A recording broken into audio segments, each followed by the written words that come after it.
তার family member যা আছে একবার আলাদা করলে খাঁটি হওয়াও কঠিন হয়ে যাবে।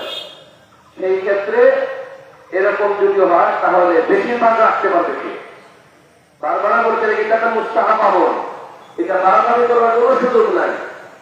বাকি এটাও খেয়াল রাখবো, আমি যেহেতু একটা এলাকায় থাকি, সমাজ দিয়ে থাকি, আমার সমাজে যারা কুরবানি দিতে পারে নাই গরিব মানুষ, তারা যেন বঞ্চিত না হয়, ব্যালেন্স করে আমরা চলার চেষ্টা করবো। আর একটা মশলা হলো কুরবানির পশুর চামড়া। কুরবানির পশু যেমন গোস্ত যেমন খাওয়া যায়, মানুষকে দেওয়া যায়, পিলানো যায়, সবকিছু করা যায়, চামড়াও ঠিক তাই। আপনি আপনার কোনো বন্ধুকে হাতিয়ে দিতে পারেন, নিজে দাবাঘাত করে জায়নামাজ বানাইতে পারেন, বড় চামড়া আপনি বিছনা চাদর বানাইতে পারেন, ইত্যাদি ইত্যাদি, সম্পূর্ণ বৈধ। কিন্তু এই কাজগুলো সচরাচর আমাদের দেশে আমরা করি না, আর কেউই করে না। সেই ক্ষেত্রে এই কুরবানির চামড়া আমরা গরিব দুঃখীদের মাঝে, বিশেষ করে যে সকল এলাকাতে অলি মাদারিসগুলো আছে, ওই সকল মাদ্রাসা লিল্লাহ বোর্ডিং এর জন্য আমরা এই চামড়াটা দিতে পারি। একে তো চামড়া দেওয়ার সওয়াব, দ্বিতীয়ত আপনার অর্থে তারা মাদ্রাসায় শিক্ষা অর্জন করতে পারলো তার সওয়াব, ডবল সওয়াব মিনিমাম। তৃতীয় নাম্বার হলো এটা সৎকা জারিয়া হবে, ওই ছাত্র থেকে ছাত্র হবে, ছাত্র থেকে ছাত্র হবে, এভাবে চলতে থাকবে।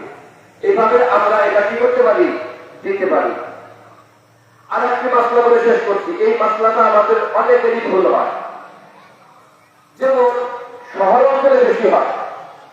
আমার গাড়ি আছে, গাড়ির ড্রাইভার আছে, আমার ড্রাইভারের বেতনের পাশাপাশি তার খাবারটাও বেতনভুক্ত, মানে সে আমার বাসাতে খাবে। আমার দোকানের কর্মচারী আছে, বেতনের পাশাপাশি দুপুরে বা সকালের নাস্তা বা 3 বেলার খাবার আমার বাড়ির থেকে নিয়ে খাওয়ানো হয়। এরকম বহু শিক্ষা প্রতিষ্ঠান আছে। আবার আমাদের অনেকের পাশাপাশিতে কাজের ভুয়া আছে, কাজের মেয়ে আছে, যাদের বেতনের পাশাপাশি তাদেরকে খাবারও দেওয়া হয়, অর্থাৎ খানাটাও বেতনভুক্ত। এখন এই কুরবানির ঈদে যদি শুধুমাত্র কুরবানি দিয়ে তাকে খাওয়ানো হয়, কুরবানির গোশত দিয়ে খাওয়ানো হয়, তাহলে এটা কিন্তু তার বেতনভুক্ত অংশের থেকে এটা চলে গেল।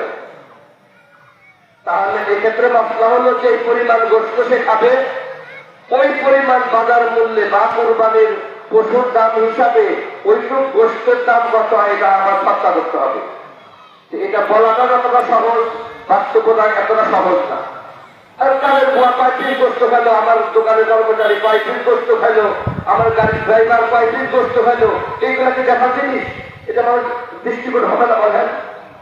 এই জন্য সহজ উপায় আপনাদের আমাদের বাঁচার জন্য সহজ উপায় হলো কুরবানির গোশত যথারীতি সে খাবে, এতে কোনো রকম সমস্যা নাই, তার সাথে অতিরিক্ত একটা তরকারি দিবে, একটা আলু, একটা কি বলা হয় তাকে ডিম, বা একটা ছোট্ট একটা সবজি, যাই হোক আপনার নিয়ত থাকবে আমার বেতনভুক্ত কর্মচারীদের খাবারের মেনু হলো আজকে ডিম, গোশত না, গোশতের হাতিয়া।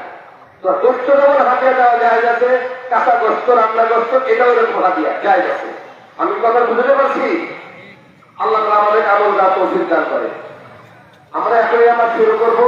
নামাজ শুরু করার আগে বলছি, আমরা যখন দাঁড়িয়ে দাঁড়ান না, একটু আধা মিনিট আমরা যখন দাঁড়াবো, দাঁড়ানোর পরে ইমাম সাহেব তকবীর দিবেন, দেওয়ার পরে আপনারাও তকবীর দিয়ে হাত বেঁধে নিব, আমরা সবাই বেঁধে সানা পড়বো। সানার পরে ইমাম সাহেব আরো 3টা তকবীর দিবেন, আপনারাও সাথে সাথে 3টা তকবীর দিবেন। প্রত্যেক বাড়ি কিন্তু হাত ছেড়ে দিবেন। চতুর্থ তকবীরে আমরা হাত ছেড়ে নিব। এরপরে ইমাম সাহেব আউযু বিল্লাহি বিসমিল্লাহ সূরা ফাতিহা এবং অন্য সূরা মিলাবে। এইভাবে প্রথম রাকাত শেষ হওয়ার পরে দ্বিতীয় রাকাতে আমরা যখন উঠব, কেরাত শেষ করার পরে রুকুতে যাওয়ার আগে আবারও অতিরিক্ত 3টা তকবীর হবে। এবার 3 তকবীরে হাত ছেড়ে দিব, চতুর্থ তকবীরে আমরা রুকুতে চলে যাব। নামাজ আনতে দোয়া কেউ করেন না করেন, নামাজ কেবল ওয়াজিব, নামাজের আর একটা অংশ আছে ফুটপাত নামাজি। এই দুইটা সমন্বয় কিন্তু পরিপূর্ণ নামাজ।